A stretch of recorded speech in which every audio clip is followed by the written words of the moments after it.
जयाची केली असं सकल विद्येच्या अधिकारात त्याची वाणी श्रीचरण श्रीरामचे ते नमस्कार आता वसुदेव वसुतं देवं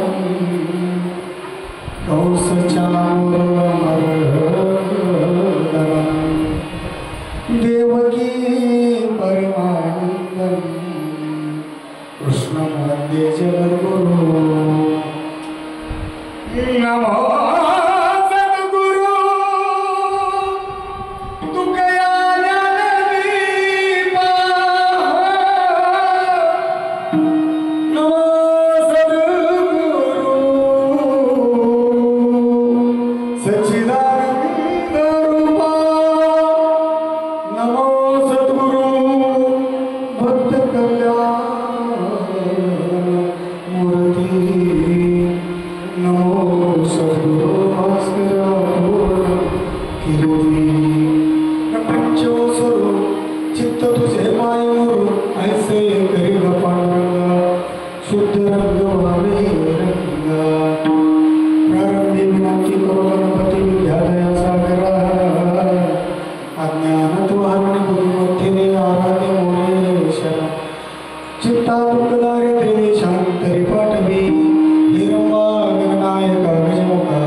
वर्ष 113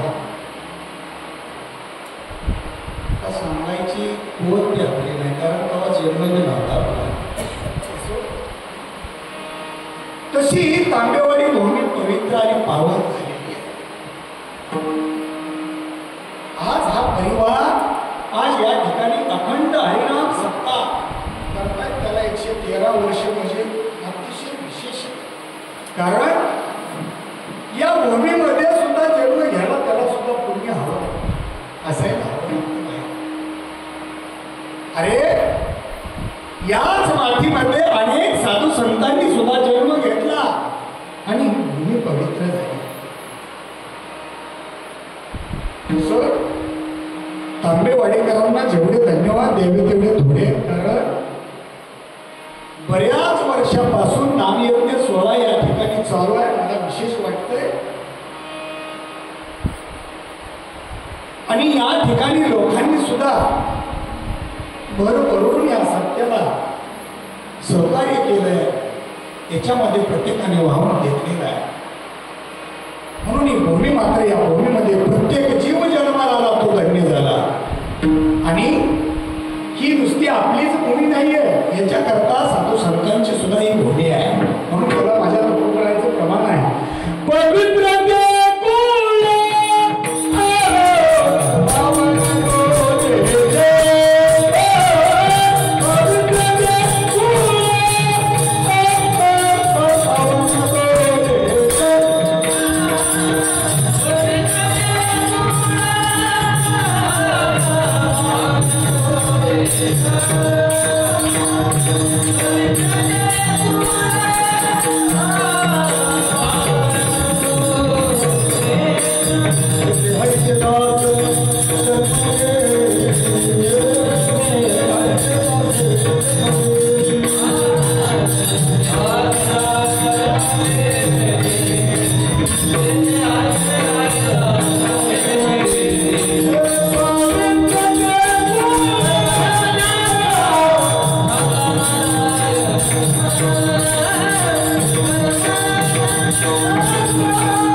मागणी केली असंही म्हणता येणार नाही.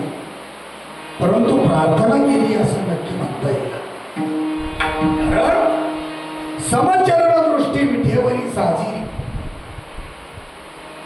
ज्या ठिकाणी समचरण आहे, समदृष्टी आहे, कटेवरती हात आहे, तेथे माझे हरी वृत्ती राहो. देवा, अरे माझी वृत्ती इकडं तिकडं अजिबात जाऊन देऊ नकोस. फक्त आणि फक्त माझा जर जन्म झाला असेल ना आणि माझ्या जन्मामध्ये काहीतरी पूर्वजन्मीचं पुण्य असेल तर माझी वृत्ती फक्त माझ्या भगवंताच्या चरणामध्ये. जन्मोजन्मी आम्ही बहु पुण्य केले तेव्हा या विठा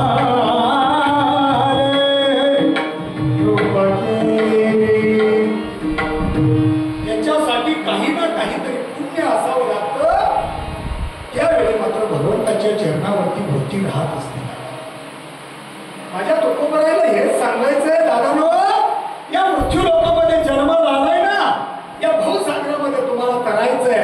आणि तरायचं असेल ना तर तुम्ही मात्र एक काम करा, माझ्या भगवंताच्या चरणाजवळ लीन व्हा, नम्र व्हा. आणि नम्र झाल्यानंतर साधू संतांना माझ्या देवाला सुद्धा कोणता येतं. नम्र झाला भूता गेले कोटीले आनंदा, गेले कोटीले आनंदा, गेले कोटीले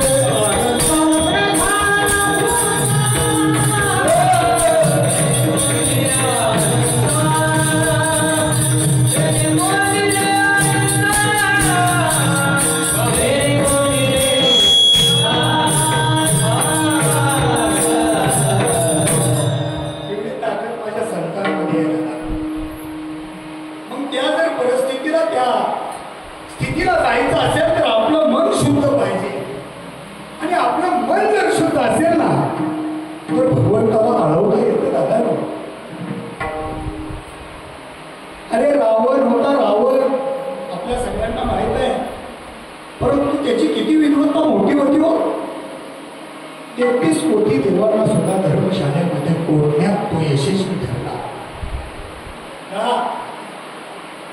त्याच्याकडे तेवढी विद्वत्ता होती नाही, परंतु त्याच्या नगरीमध्ये त्याला नम्र राहता आलं नाही. मला सांगायचंय काय, जो नम्र राहतो त्याला देवाला म्हणता येतं. देवाच्या चरणावरती बुद्धी जर राहत असेल तर त्या जन्माचं सार्थक झाल्याशिवाय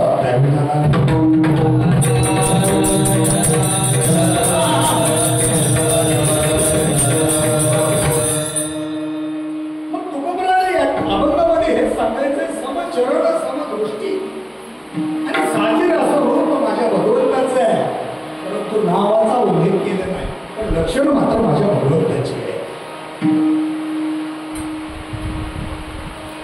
ते माझे हरिभूती राहो. माझ्या जन्मात मला दुसरं काही नको आहे. माझ्या जन्मामध्ये मी फक्त भगवंताचं नामचिंतन करेन आणि माझ्या जीवनाचं सार्थक करेन. देवा, आता मला दुसरी कुठली इच्छा नाही. मी हे चरण जे पाहिलंय, समचरण आहे, समदृष्टी आहे, कटेवरती हात आहे, साची रूप आहे, याच्या पलीकडे मला त्या दृष्टीत दुसरं काही पाहायचं नाहीये. माझं मन आता तृप्त झालंय, मला याच्या पलीकडे दुसरं काही नको आहे. आणि मग आणि करणारे माईक पदार्थ, देवा ही जी तुझी काय माया आहे ना, त्या मायेपासून बनवलेलं पदार्थ वेळची मला नको आहे.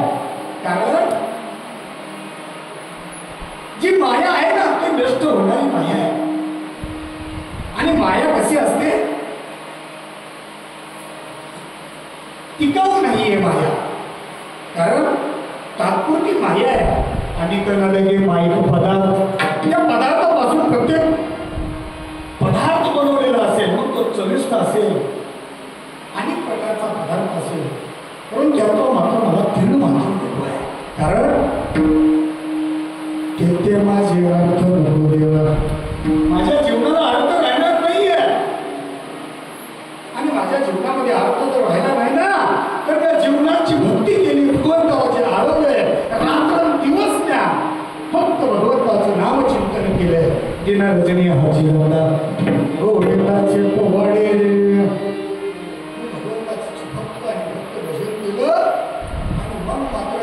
माझ्या तुकोबरानं तिसऱ्या चरणात सांगितलं, ब्रह्मादिक पदे दुःखाची शिराळी. हे जे पद आहेत ना, जे मृत्यू लोकांपासून ब्रह्म लोकांपर्यंतची पद आहेत, ते सगळे दुःख देणारे पद आहेत. याच्यात मला कुठलंही पद नको आहे.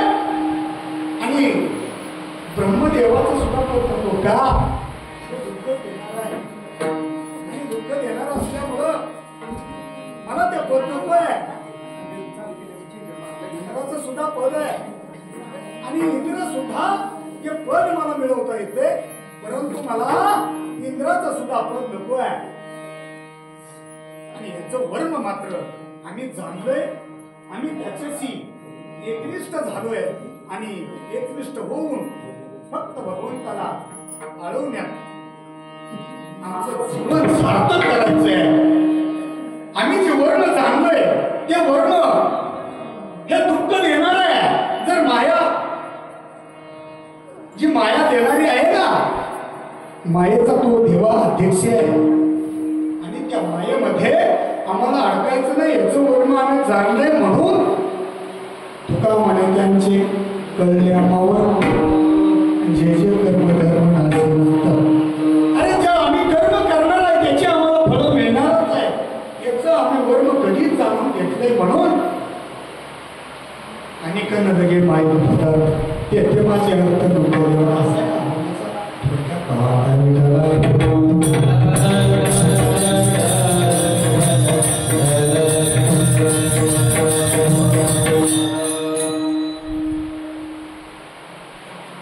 आज या ठिकाणी अतिशय सुंदर अशा प्रकारचा पहिला दिवस आहे.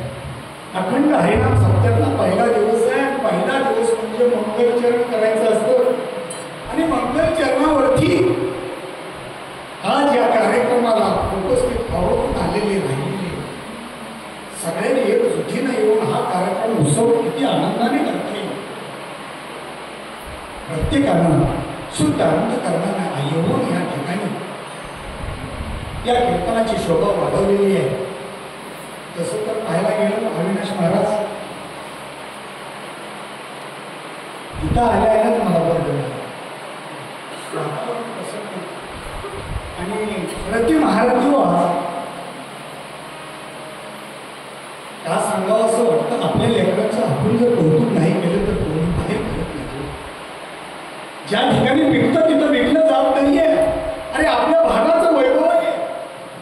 आणि अक्षरशः महाराज सांगतो रामकृष्ण हरी छेडलं नाही मी त्यावेळी खरंच माझ्या अंगावरती काटाला म्हटलं आज कीर्तन करण्यापेक्षा फक्त गायन आणि म्हणून गायनावा.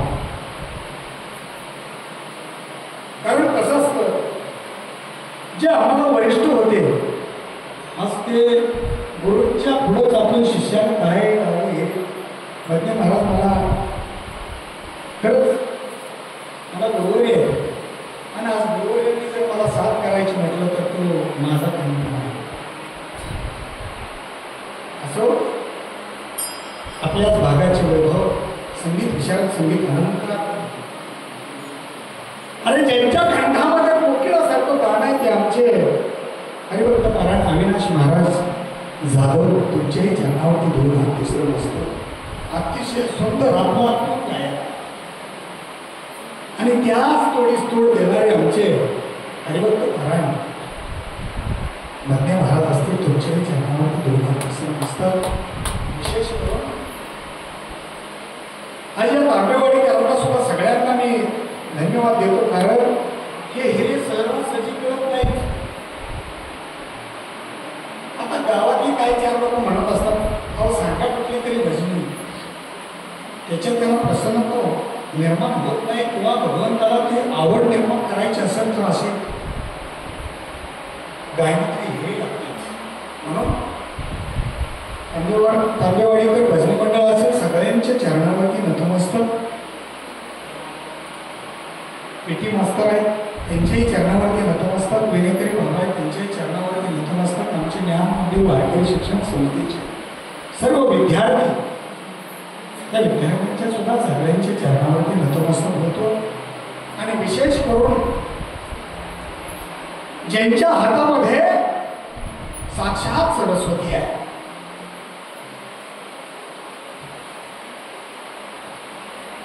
वागण्यात नम्रता बोलण्यात गोडवा. अरे एखाद्या झाडाला फळं लागलेली असावीत आणि ती झाड असं फळाने वाकून गेलेलं असतं. ते झाड नम्र झालेलं असतं. परंतु ज्या झाडाला फळं नाहीत ते अखंड असं उंच वाढत जातं. परंतु आज या तांबेवाडीकरांमध्ये असा एक हिरा जन्मात आला. ते हरिभक्त आमचे आदरणीय नाना महाराज पवार असतील त्यांच्याही चरणावरती नतमस्तक. साळुंखे महाराज असतील, तांबे महाराज असतील, सगळे वारकरी मंडळी असतील सगळ्यांच्या चरणावरती नतमस्तक होतो आणि सेवेकडे प्रारंभ होतो.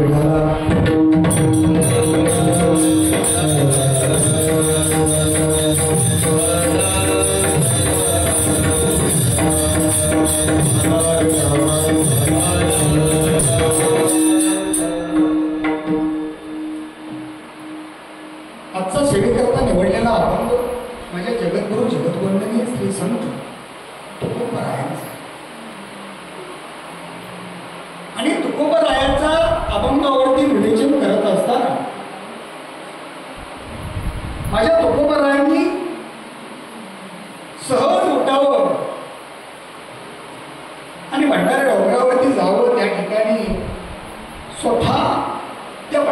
इतकं रंगून जावं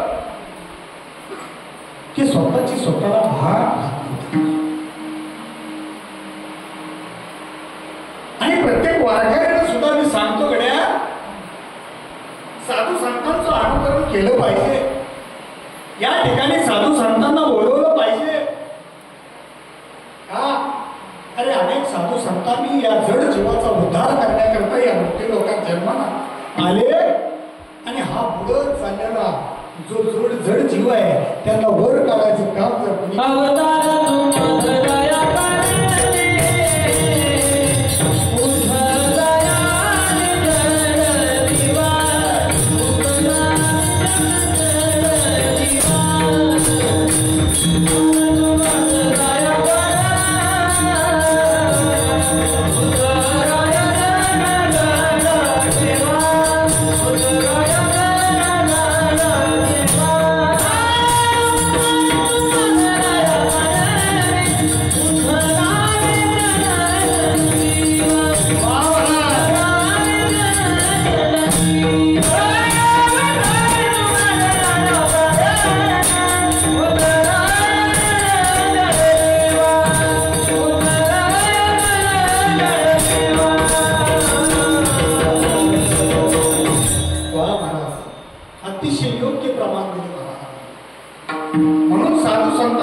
लिखाण काम करत असताना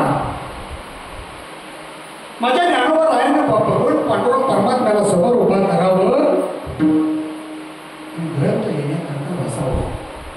त्यावेळी सहज माझ्या माऊलीच्या हातून अभंग बाहेर पडला.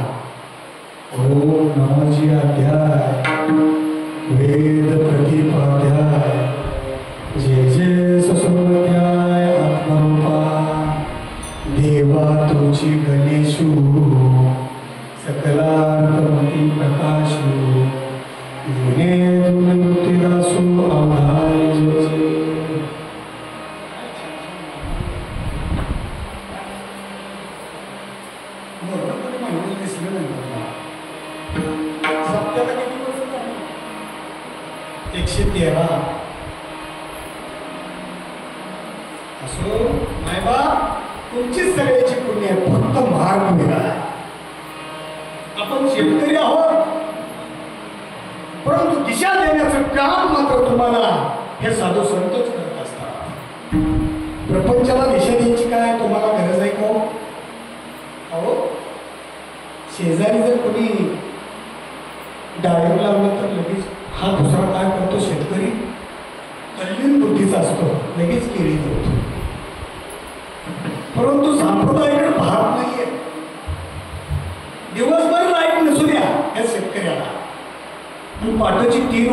नावामध्ये किती ताकद आहे. सकल मंगळामध्ये श्री विठ्ठलाचे नावामध्ये त्याचं नाव चिंतन करत चला. तुम्हाला प्रपंचात सुद्धा सार्थक ठरायचं असेल आणि परमार्थामध्ये सुद्धा सार्थक ठरायचं असेल तर त्याच्यासाठी मार्ग धावणारा योग्य पाहिजे. आणि जर मार्ग धावणारा नसेल तर आपलं आयुष्य बर्बाद झाल्याशिवाय राहत नाही. कारण मार्ग धावणे गेले आधी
प्रत्येक संत ह्या जड जीवासाठी उद्धार करत असतो. त्यांना प्रपंच करायचा नसतो, परमार्थच करायचा असतो.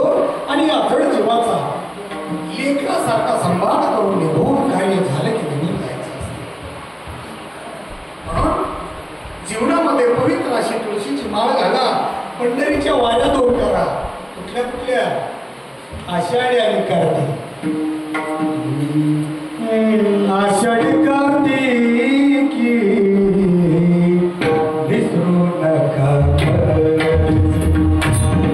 आषाढी कार्तिकी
चांगल्या वारकऱ्यावर सुद्धा महाराज सांगला त्या वाऱ्या करायच्या असो.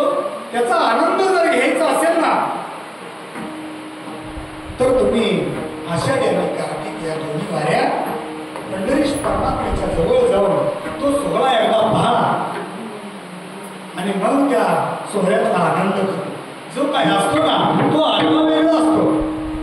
असं करते की तुझ्या गोंधळाची काठी हो, तुझ्या गोंधळाची काठी हो, कधी वरचा झोल वारवंती हो, कधी वरचा झोल वारवंती, आंबा उभी करते कधी हो, आंबा उभी करते कधी हो, उजवला उजवला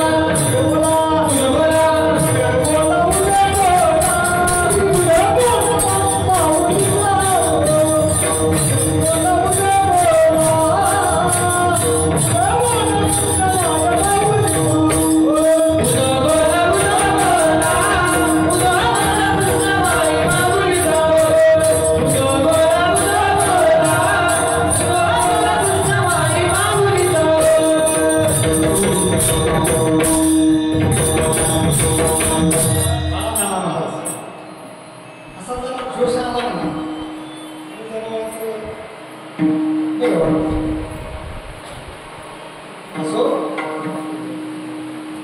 तो आनंद आगळा वेगळा असतो. आणि म्हणून पंढरीच्या वाऱ्याकडे चला, कारण जो काही सोहळा आहे हा सुख सोहळा सोयी नाही. या जीवनामध्ये आनंद घेत चला, कारण कितीतरी योगी आपल्याला फिरावं लागतो हा जन्म मिळवण्याकरता. मग कशाला वाया घालवायचं आहे. आणि 84 लक्ष योनी फिरायचं म्हणून मनुष्य देह, त्याच्यापेक्षा आता सावध व्हा आणि भगवंताचं नाम चिंतन करत चला. अरे माझ्या भगवान पंढरीश परमात्म्याचं इतकं रूप देखणं आहे, इतकं रूप देखणं आहे की त्याला सीमा नाहीये. आणि त्या भगवंताचं रूप आपल्या डोळ्यामध्ये साठवत चला, कारण ज्या ज्या वेळी आपण भगवान पंढरीश परमात्म्याच्या दरबारामध्ये जाऊ आणि भगवान पंढरीश परमात्म्याला पाहिल्याबरोबर डोळ्यातून अश्रू गळगळ व्हावे, त्यावेळी समजायचं आपला परमार्थ घराचा गेला.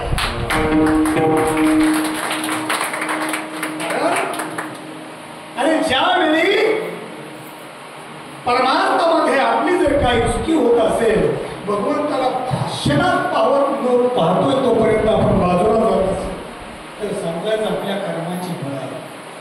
जसं कर्म असतं तसं फळं मिळत असतात. आणि ज्यावेळी शुद्ध अंतःकरणानं जर आपण भगवंताचं नाव चिंतन करूनाकडे आहोत आणि जर घरामध्ये मोगरा फुलत असेल आणि आनंद मिळत असेल तर येऊन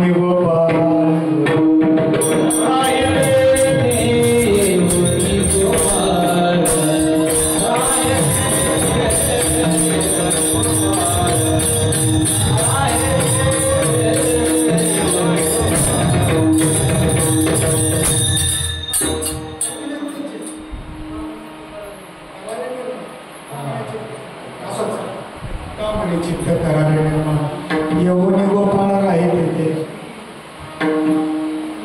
तिला म्हणून फक्त शुद्ध अंतःकरण करत चला, कारण शुद्ध अंतःकरणामुळे काय होतं, अहंकार जो आहे तो निघून जातो आणि भगवंत त्या ठिकाणी येऊन राहतो. यवनी गोपाळ आहे तिथे. आणि गोपाळ ज्यावेळी या हृदयामध्ये राहतो ना त्यावेळी आनंदही आनंद असतो. कारण प्रत्येकाला आनंद घ्यायचं. आज सुद्धा गावातले सगळे लोक या ठिकाणी सत्याचा पहिला दिवस आहे. कारण चला आपण आज भगवंताच्या चरणावरती आपली वृत्ती व्हायची आहे आणि सांगायचं देवा माझी वृत्ती तुझ्या चरणावरून हळू देऊ नकोस. कारण आणि जर 7 दिवसात जर घरचं काय आठवलं तर मात्र आपली चित्त आपली वृत्ती भगवंताच्या चरणाजवळ राहू शकत नाहीये.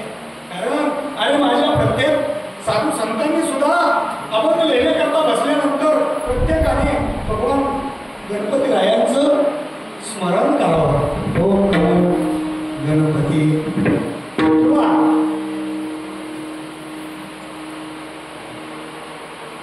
कुठलाही कार्य करत असता, कुठलाही कार्यक्रम असू दे, आपण समजा घर बांधायला काढतो त्यावेळी काय करतो, गावातले 4 लोक गोळा करतो, पाया भरणे करता आणि आणि त्या ठिकाणी मंगलचरण केलं जातं का निर्विघ्नपणे पार पडावं म्हणून मंगलचरण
श्री गणेशाय नमः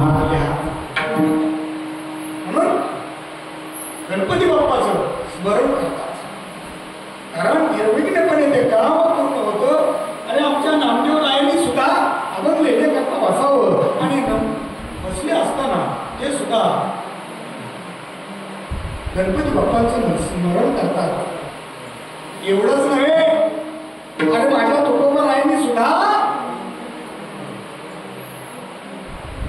स्मरण करण्याकरता बसावं आणि गणपती बाप्पांना मान द्यावा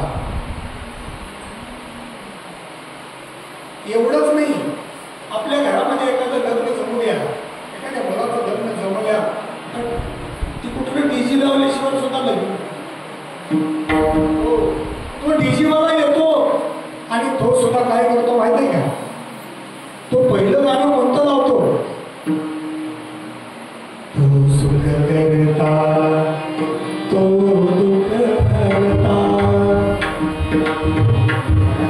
मोरया मंगलमूर्ती मोरया मोरया मोरया मंगलमूर्ती मोरया मोरया मंगलमूर्ती मोरया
ते जरी तमाशाचा विषय असला तरी त्या ठिकाणी भगवान गणपती बाप्पांना आधी प्राधान्य दिले जाते. मला सांगायचं एवढंच की प्रत्येकानं साधू संतांनी सुद्धा गणपती बाप्पांना पहिल्यापासून मान केलेला आहे. आणि मग याच्यामुळे होतं काय, कुठलंही विघ्न आपल्यावरती येत नाही. म्हणून आपण सुद्धा गणपती बाप्पाला स्मरण करायचं.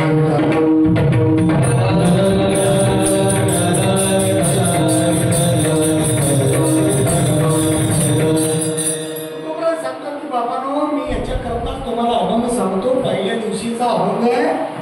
मंगलचरण झालंच पाहिजे. मंगलचरण जर होत नसेल तर तो परिपूर्णतेकडे जाईल असं वाटतच नाहीये. कारण मंगलचरण झाल्यानंतर त्या ठिकाणी भगवंताला यावं लागतं आणि त्याचा स्वाद भगवंत घेत असतो.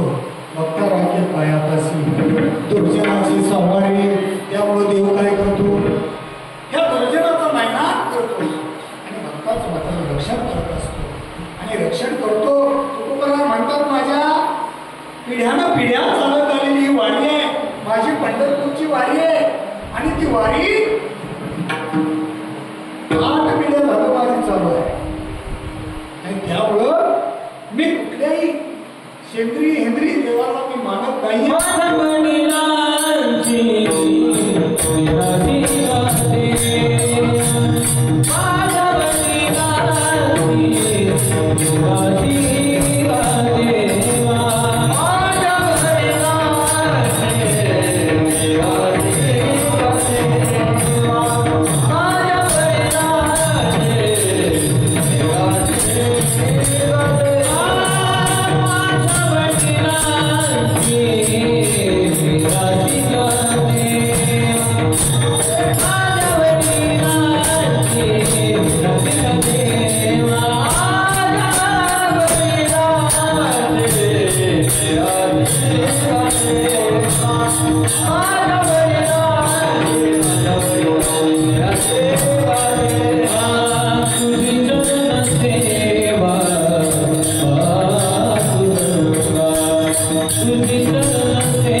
राजस कुमार मदनाचा पुतळा.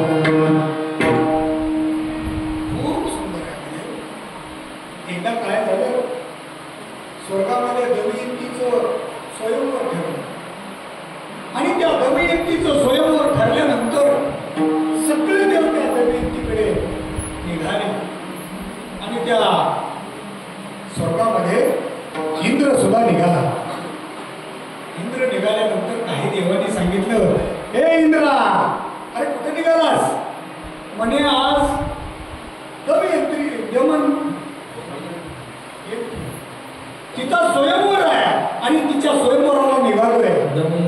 दमयंती हा दमयंतीचा स्वयंवर आहे, त्या ठिकाणी निघाला. एक जणांना सांगितलं, इंद्रा जाऊन काही उपयोग नाहीये. मग अरे तिचं लग्न ठरलंय, ती नरस राजाला वर मला प्रधान घालणार आहे. मग त्यावेळी मात्र इंद्राला सांगितलं, तुझा जाऊन काही उपयोग नाहीये, जाऊ नकोस. इंद्रानं सांगितलं, अरे तिनं कुणाला मी भार घालू दे, पण निदान मला भावं तरी कशी किती सुंदर आहे बघण्याकरता मी जाईन. का सांगायचं तात्पर्य एवढंच, माझ्या भगवंतानं त्या दमयंतीला बनवताना चंद्रावरची मुठभर माती घेतली आणि त्या दमयंतीला ती लेप दिला, तिच्यामुळे एवढी सुंदर होती. सांगायचं तात्पर्य एवढंच आहे, तिच्या इतकं सुंदर कोणी नव्हतं तरी सुद्धा माझ्या तुकोबारानं वर्णन केलं, असलं हजार चंद्र माझ्या भगवंतामध्ये घालावं लागतील आणि त्यावेळी माझा भगवंताची बराबरी आणि तिची होणार नाही. मला सांगायचं काम एवढंच आहे, तुकोबराय सांगतात की माझे 8वं विश्वंभर बाबा 8वे पूर्वज आहे आणि त्या विश्वंभर बाबांनी आपल्या पत्नीला सांगितलं की ही पिढ्यानपिढ्या चालत आलेली वारी आहे आणि आपल्याला कुठल्याही देवताकडे इतर देवताकडे बघायचं नाही आहे, कारण फक्त आपल्याला एकच आपला देव आहे. आपुला तो देव एक देव करून घ्यावा, तेने विना जीवा सुख नये. म्हणून आपल्याला फक्त एकच काम करायचंय, एकच देव करायचं. मग त्या देवाचे लक्षणं कशी असली पाहिजे? समचरण पाहिजे, समदृष्टी पाहिजे, त्याचं स्वरूप व्यापक असलं पाहिजे आणि मग व्यापक असल्यानंतर तुकोबाराय म्हणतात त्याने कटेवरती हात ठेवलेली पाहिजे. आता कटेवरती हात का ठेवले? कारण भगवंत कटेवरती हात कशा करता ठेवतात सांगतो, कारण हा कमरे एवढा भवसागर आहे आणि तुम्ही काय करा, तुम्ही माझ्याकडे या आणि आल्यानंतर तुम्ही या भवसागरात तरल्याशिवाय राहणार नाही आणि जर तुम्ही माझ्याकडे नाही आला तर या भवसागरामध्ये बुडाल्याशिवाय राहणार नाही. मला सांगायचं तात्पर्य एवढंच आहे की फक्त तुकोबाराय ज्यावेळी अभंग लेण्याकरता बसले त्यावेळी मात्र माझ्या तुकोबारायच्या मुखातून पहिला अभंग निघाला. त्याचं पहिलं चरण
त्या ठिकाणी समचरण आहे, समदृष्टी आहे, कटेवरती हात आहे, त्याच ठिकाणी त्या चरणाजवळ आपली वृत्ती राहिली पाहिजे.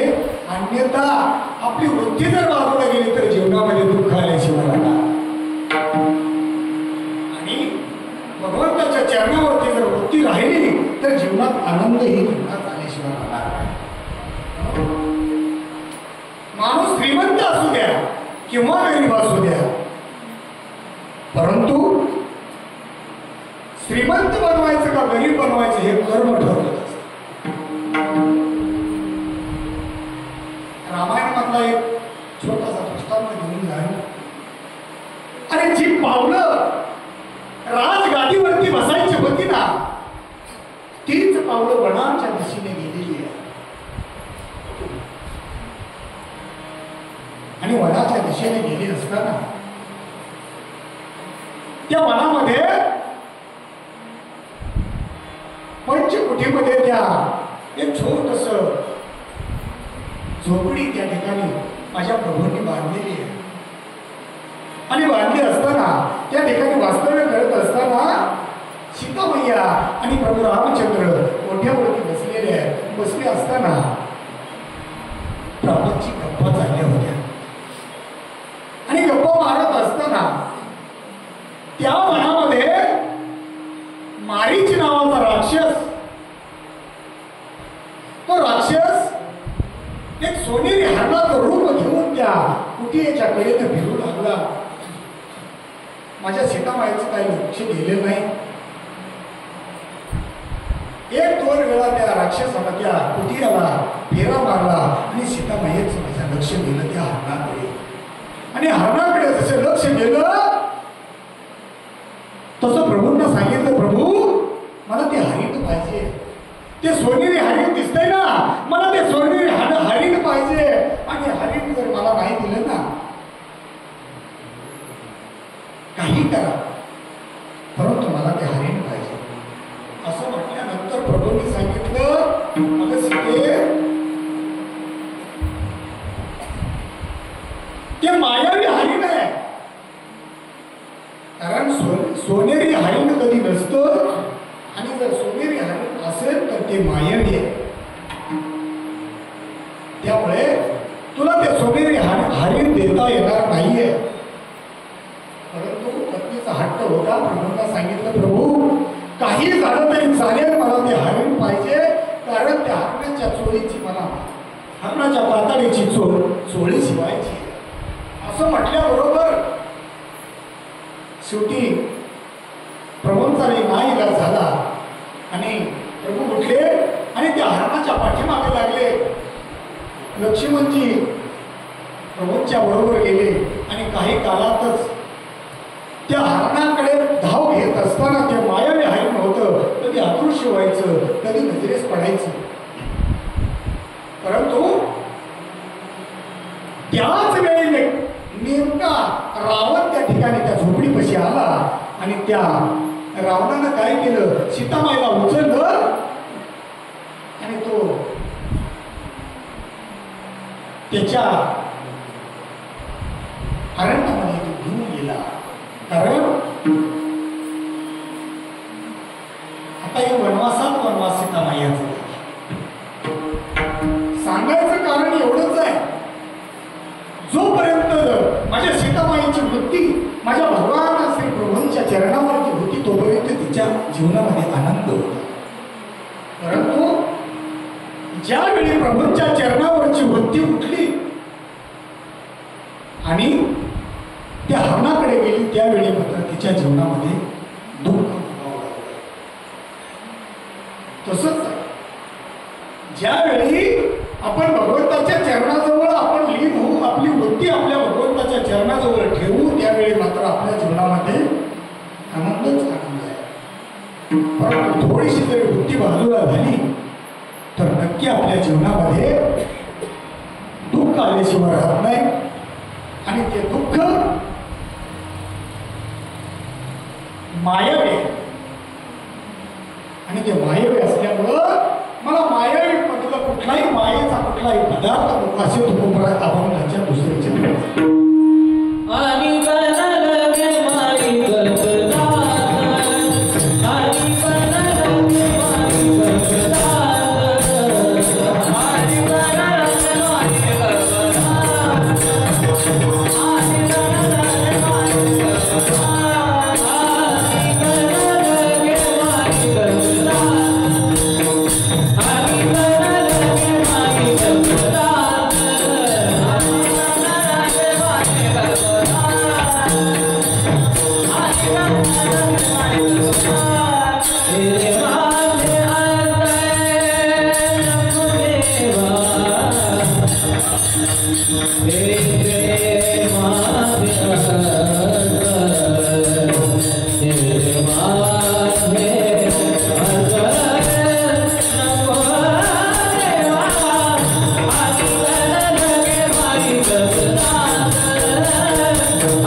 मला कुठल्याही जीवनामध्ये माईक पदार्थापासून बनवलेला पदार्थ कुठलाही नको, कारण हे सगळं माईक आहे आणि त्या मायेचा अध्यक्ष देवा तूच आहे आणि तूच असल्यामुळं तुझी व्यापकता किती आहे हे मी जाणू नये. म्हणून माझ्या जीवनामध्ये मला मायेपासून पदार्थ बनवलेला नको आहे, परंतु याची व्यापकता तुझी व्यापकता जाणून मी आज ह्या सगळ्या मायक पदाचा त्याग केलेला आहे. आणि त्यामुळं माझ्या जीवनाचं सार्थक कसं करायचं किंवा या जड जीवाचं सार्थक मी सांगतो कसं करायचं हे तुकोबराय म्हणतात मला चांगलं नाही. म्हणून देवाच्या चरणाजवळ वृत्ती राहिली पाहिजे आणि वृत्ती असेल तर नक्कीच सुखाची प्राप्ती आहे. आणि दुःख आपल्या जीवनामध्ये जर येणार असेल तर मात्र आपण देवापासून दूर गेलेला असेल. त्याच्याकरता एक दृष्टांत देतो. एका गावामध्ये जत्रा भरली आणि जत्रा भरली असताना तुडुंब अशी जत्रा भरलेली आहे आणि आबा म्हणणारे व्यक्ती त्या जत्रेमध्ये आपल्या नातवाला घेऊन जत्रा बघण्याकरता गेले आणि जत्रा बघण्याकरता गेले असताना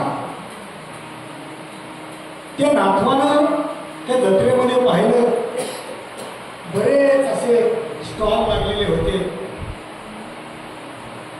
मग त्या नातवानं काय केलं, सुरुवातच केली आबांना, आबा मला हे घेऊन द्या, आबा मला ते घेऊन द्या. आबा म्हटले पुढच्या दुकानावर घेऊ, असं करू तसं करू. तेवढं निमी यात्रा पूर्ण झाली आणि निमी जत्रा फिरून झाल्यानंतर ते लेकराला वाटलं आता आजोबा काय आपल्याला काय घेऊन देत नाही, मग आपण काय केलं पाहिजे, आपली कला धावलीच पाहिजे. त्या लेकराला रडायला सुरुवात केली.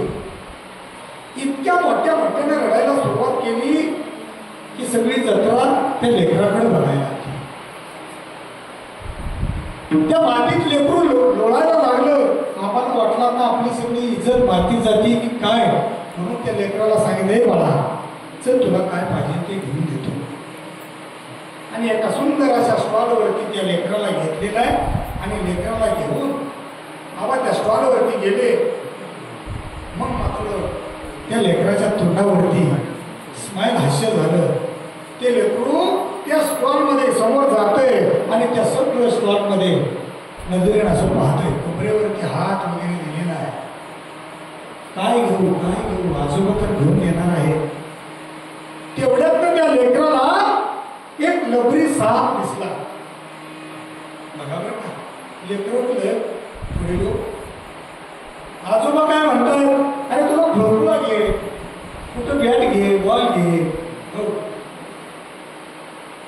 फुगा घे, असलं काय नको म्हटले. अरे JCB घे, काही नको म्हटलं, मला रबरी साप म्हणजे सापच पाहिजे. आजोबा म्हणतात मी ज्याला भेटू तीच मला कमाली. साप जसा पाहिला त्या लेकरानं हट्ट केला, बाबा मला तो रबरी सापच पाहिजे. आणि लहान लेकराचा हट्ट करून हा मोठ्याचं कर्तव्य असतं. त्या आबांनी मी काय केलं, तो रबरी साप घेतला आणि त्या लेकराला विकत घेऊन त्याला दिला आणि सांगितलं की साप घे आणि सरळ घरी जायचं. आता काय मागायचं. त्या आनंदाच्या भागामध्ये ते लेकरू पळत पळत पळत पळत घरी गेलं. लेकरू घरी गेल्यानंतर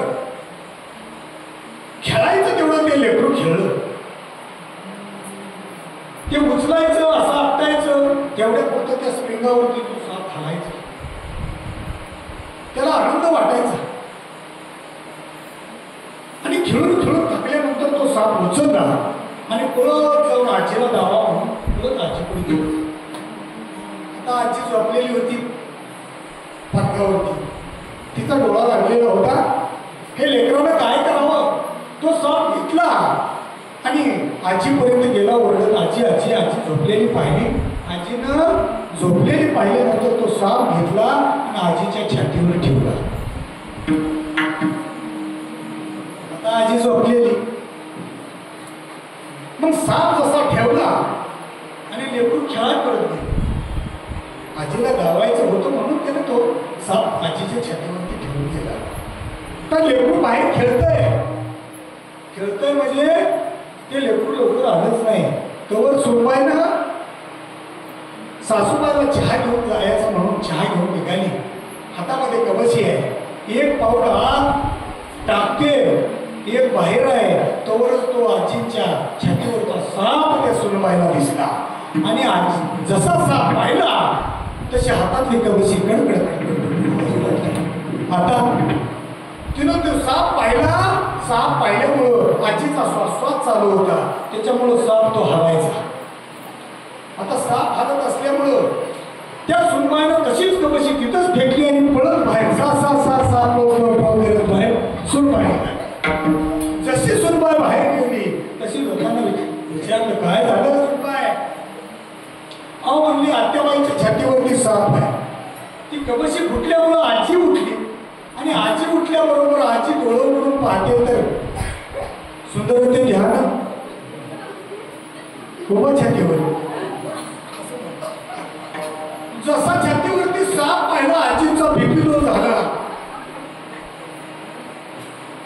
ठोके वाढले आणि ते ठोके वाढल्यामुळं छातीमुळं धडधड व्हावं लागलं. त्या धडधडीमुळे तर साप जास्त झाला. आता जसा साप हलायला लागला तसा सुनबाईनं बाहेर जाऊन कालवा केला. आत्याबाईच्या छातीवरती साप आहे म्हटल्यानंतर काय सगळी प्रेमाची मंडळी.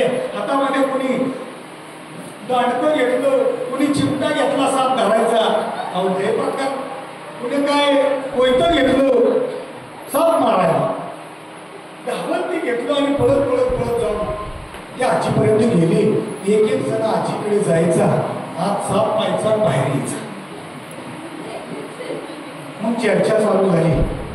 साप मी मारला असता हो म्हटले, एका झोपटीत साप मारला असता, पण साप मी मरलो म्हातारी. दुसरा म्हणला सर बाजूला तू मला साप बघू दे म्हणला. आत गेला, साप बघला तर तो म्हातारीच्या दडदडीमुळे साप असा हलतच होता. म्हणला लई साप बघितलं पण असला साप नाही. लईची शरीर दिसतोय गड्या म्हणला. तोवर म्हातारीने डोळं पांढरं करायची बघत. म्हातारीची दडदड वाटली. आता म्हणली मी मर टिकत नाही म्हणली, आता मेल्याशिवाय पर्याय. दुसरा आला. दुसरा म्हणला एक काम करू आपण बिन वाजवणारा बोलू. बिन वाजवणारा आला. त्यानं बिन वाजवायला आला तरी साप काय बाजूला येईल. तो तिसरा म्हणला त्याला बाजूला करा म्हणला. मी मारतो बाजूला केलं म्हणलं तेच काय. चौथा आला. चौथा म्हणला कुठल्या जमान्यातला साप, तो कुठल्या जमान्यातलं गाणं वाजवतोय, तुझं चाललंय काय? 10:30 वाजून गेले, 11:45 झाले बिनच वाजवतो. हा म्हणलं आता आटापतं घेतो गाणं डोक्यात आलंय. आणि ज्यावेळी आबा जत्रा बघून सगळे फिरून चालू होतं ना, आबा जत्रा होतं घराकडे आलं. आबाने लांबणीच बघितलं म्हणजे जत्रा गावात बघली, माझी घरी जत्रा कशाची. ह्या माणसानं तुडवून जत्रा केलेली नसते. आबा जसं जत्रा लोकांनी घराच्या मोहर गर्दी पाहिली की आबा म्हणलं ती तर जायासारखी नव्हती, गेली पुन्हा. आता आबांच्या मनात शंका येणं साहजिक आहे. मी घरनं आता म्हातारी झोपलेली आहे. आबा तडा घरासमोर गेली आणि गेल्यानंतर वाट करत घरामध्ये गेले. घरामध्ये गेल्यानंतर ओळखीच्या एका मुलाला काय म्हणलं म्हातारी तरी पुचातली काय म्हणते. अहो म्हणले जायच्या मार्गावर आहे म्हणली, अजून काय गेली नाही मला. म्हणजे काय झालंय, छातीवरती साप आहे म्हटले. साप आहे म्हटलं ह्याच्या घेण्यात आलं. लेकराला पण गावाचा पिऊन दिल्यानंतर चित्र नसत. जागा करत गेल्यानंतर पाहतो तर काय आजीच्या छातीवरती साप, तो रबरी साप होता. त्या आजीपाशी जवळ जाऊन तो पती म्हणणारा जाऊन बसला. लोक म्हणले काय प्रेम आहे बाबा. आता आम्हाला माहित रबरी आहे. आपण रबरी साप हातात घेतला, मला म्हटले नकली साप आहे. सांगायचं काम एवढंच आहे. मला सांगायचंय काय, जे दुःख देणारं असतं ना तो नकली असतं. आणि नकली असल्यामुळं संसार हा खोटा आहे. आणि संसार खोटा काय, कारण ज्याचं चित्त भगवंताच्या चरणापासून बाजूला जातं ना त्याला नक्कीच दुःख भोगावं लागतं. कारण हा संसार खोटा असल्यामुळे तुकोबराचं प्रमाण आहे.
तुझ्या चरणावरती असेल आणि 7 दिवस मी कुठलाही उद्योग पाणी बघणार नाही, परंतु या 7 दिवसामध्ये कारण स्वयंभू श्री विठ्ठल आज या ठिकाणी विराजमान झाले. आज या तांबेवाडीकरांना पंढरपूरला जायची गरज नाही, कारण पंढरपुरामध्ये विठ्ठल पुन्हा आला. धन्य पुंडलिका बहुबरे गेले निधान आणि पंढरीचे. तसं तांबेवाडीकरांना म्हणावं लागलं, तांबेवाडीकर तुम्ही आज भगवंताला या ठिकाणी घेऊन आलेला आहे आणि हा 7 दिवस आज कंप्लीट अखंड हरिनाम सत्यामध्ये भगवंत याच ठिकाणी विराजमान आहेत. त्यामुळं तुम्ही सगळ्यांनी मोठ्या बहुसंख्येनं या ठिकाणी हजर राहायचंय. कारण माझ्या तुकोबरायांनी सांगितलं समचरण समदृष्टी विटेवरी साजिरी ते माझे हरी वृत्ती राहून याच ठिकाणी वृत्ती तुमची राहिली पाहिजे. कारण आणि कन लगे माईक पदार्थ तेथे माझे अर्थ नको देवा, मला माईक पदार्थ कोणाही नको. कारण या मृत्यू लोकापासून ब्रह्मदेवापर्यंत किंवा स्वर्गापर्यंत ब्रह्मादिकमध्ये दुःखात विश्रामी ते दुचित जणी जोड देसी. त्याच्यामुळं मला ब्रह्मत्व सुद्धा मिळवता आलं असतं, पण ते दुःखाला कारण आहे.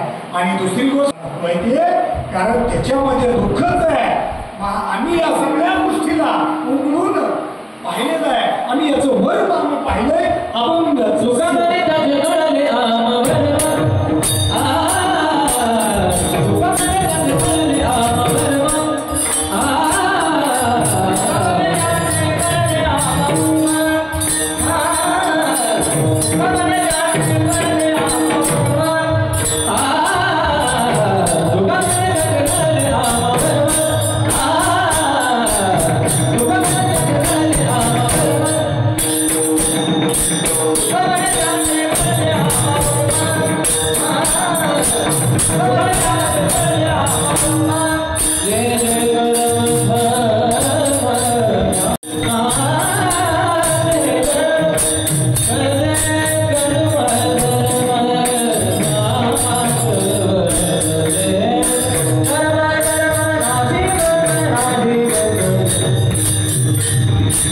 Bye.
त्यांचे कल्याणावरून जे जे कर्मधाराला नाशिवंत करतात ते सगळं नाश होणार आहे.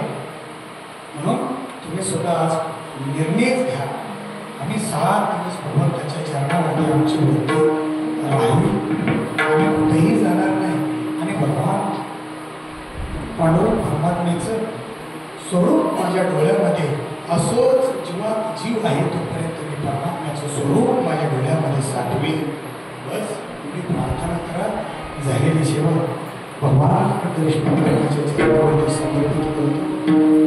अवश्य एकदा सगळ्या दिग्गज कलाकारांच्या चरणामध्ये 2 हात तिसरं वस्तू टेकवतो. अतिशय सुंदर असं पाहायला गेलं तर महाराज खरंच होते पण गाणं तयारीचे असल्यामुळं असं समाधान वाटतं. अच्छा झालेली सेवा पुनश्च एकदा मंडळी श्रीनाथाच्या चरणामध्ये समर्पित करतो. सेवेला ज्ञानेश्वर